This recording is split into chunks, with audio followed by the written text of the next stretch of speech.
So hello dear student, কেমন আছো? I hope প্রত্যেকে শুধু ভালো নয় ভীষণ ভালো আছো। আজকে আমরা এই ভিডিওতে কোর্সে দেখি 18.2 অর্থাৎ ক্লাস 10-এর যে চ্যাপ্টার রয়েছে সদৃশ্যতা বা সিমিলারিটি, তার 2-এর দাগের কোশ্চেনটার সলিউশন করব। কতটা? 2-এর দাগে। প্রথমে আমরা প্রশ্নটা একটু পড়ে নেব কি বলা হয়েছে প্রশ্নে, তারপর প্রশ্ন অনুযায়ী তার সলিউশন করব। ওকে, প্রশ্নে কি বলা হয়েছে দেখো, ত্রিভুজ PQR এর PQ ও PR বাহুর উপর যথাক্রমে X ও Y দুটি বিন্দু নিলাম। চলো ফটাফট করে আমরা একটা ত্রিভুজ অঙ্কন করি। এই হচ্ছে PQR। ওকে, এরপর কি বলা হয়েছে? এরপর বলা হয়েছে PQ। এই যে PQ এর ওপর X হচ্ছে এখানটায় রয়েছে, সাপোজ মনে করো X বিন্দু, আর হচ্ছে PR এর ওপর সাপোজ মনে করো এই জায়গায় রয়েছে Y বিন্দু। ওকে, এরপর আমাদের কি দেখাতে হবে? PX, P থেকে X পর্যন্ত বাহুর দৈর্ঘ্য 2 একক। আর কি বলা হচ্ছে XQ, মানে এখান থেকে এখান পর্যন্ত বাহুর দৈর্ঘ্য হচ্ছে 3 একক। আর YR মানে এখান থেকে এখান পর্যন্ত হচ্ছে 7 একক। আর PY এর দৈর্ঘ্য হচ্ছে 4.25 একক। আমাদের কি দেখাতে হবে? আমাদের দেখাতে হবে XY, এই যে XY বাহুটা এইটা QR এর সঙ্গে পরস্পর সমান্তরাল কিনা দেখাতে হবে। XY সমান্তরাল QR, এটা দেখাতে হবে। এবার দেখো, কোশ্চেনটা ডিসকাস করার আগে তোমাদের একটু বইয়েতে একটা জিনিস দেখিয়ে দিই, তাতে তোমাদের বুঝতে সুবিধা হবে। দেখো, এই হচ্ছে আমাদের টেক্সট বই। হ্যাঁ, এখানে যে সিলেবাস লেখা রয়েছে তোমরা দেখতে পাচ্ছ, সদৃশ্যতা বলে চ্যাপ্টার লেখা আছে, তাই না? সদৃশ্য চ্যাপ্টারের যে 2 নম্বর আর 3 নম্বর পয়েন্টটা রয়েছে সেটা একটু পড়ে নাও।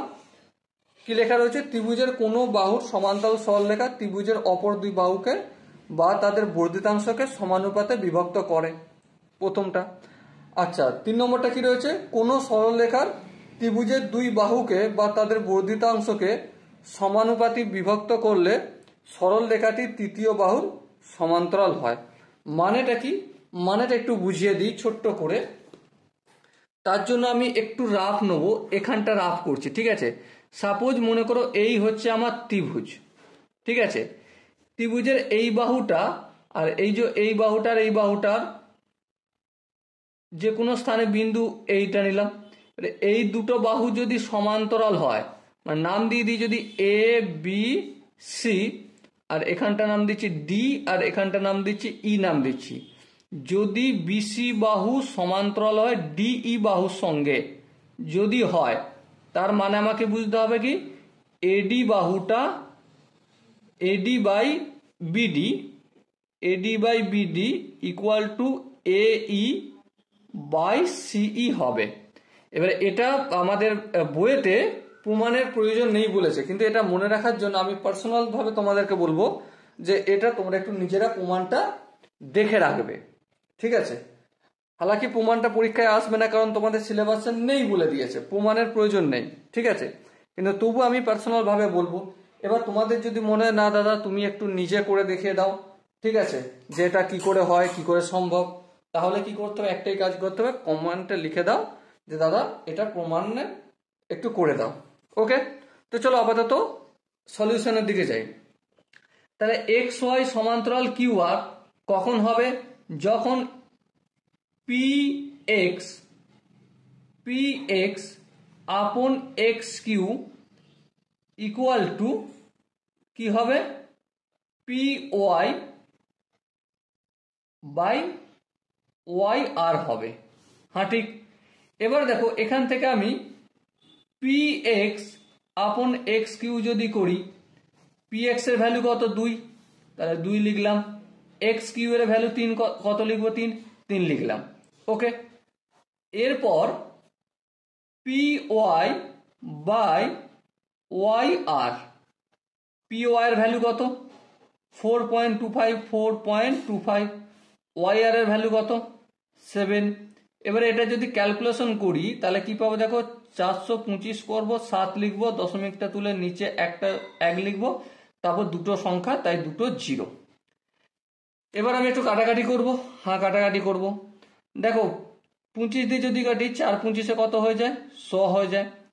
আর এখানে 25 1-কে 25, আচ্ছা একটু করে দেখে নিই, ঠিক আছে। 425-কে 25 দিয়ে কাটছি। 25 1-কে 25, 5 করে দে 12, 5 6 7 8 9 10 11 12, 7 হবে। 2 1-এ 3, 3 করে দে 4 1, এখানে 5 নামবে।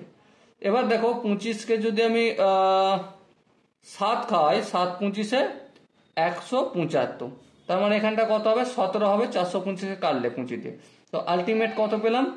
17/4 28। তাহলে একটা কথা বলো, এই শর্তটা কি সমান হয়েছে? না। তাহলে যদি শর্ত সমান না হয়, px/x³